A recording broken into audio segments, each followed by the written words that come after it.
अभी एक बहुत महत्वपूर्ण मुद्दा है परिसीमन का।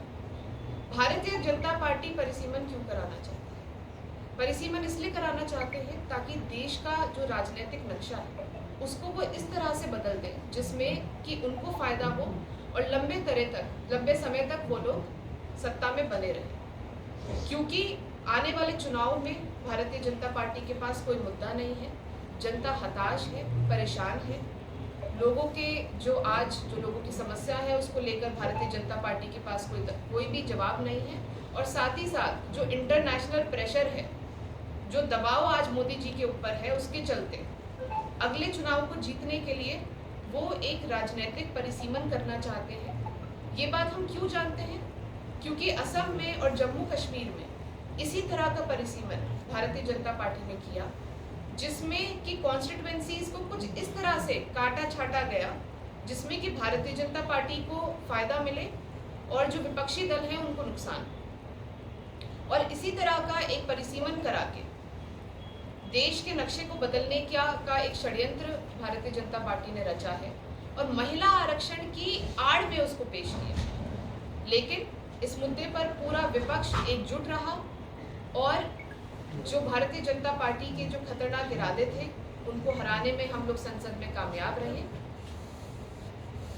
जिस तरह से महिला आरक्षण का झूठा मुद्दा बनाया जा रहा है वो मुझे लगता है देश की सभी महिलाओं को समझ में आता है। कहीं से भी भारतीय जनता पार्टी की कोई भी मंशा नहीं है महिलाओं को आरक्षण देने की। और आज लगातार ये मांग कांग्रेस पार्टी की तरफ से और विपक्ष की तरफ से हो रही है। और कांग्रेस पार्टी की तो लंबे समय से महिला आरक्षण की मांग भी रही है और इतिहास भी रहा है, क्योंकि लंबा इतिहास कांग्रेस पार्टी का महिला सशक्तिकरण का है। ये इतिहास आज का नहीं है, ये इतिहास आज़ादी से पहले का है। जिस समय हमारा देश आज़ाद हुआ, पुरुषों के साथ महिलाओं को भी बराबर सामान्य अधिकार मिले।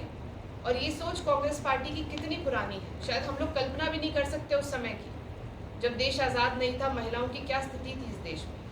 उस समय भी कांग्रेस पार्टी ने ये कहा कि जब देश आज़ाद होगा तो महिलाओं को वही अधिकार मिलेंगे जो पुरुषों को मिलेंगे।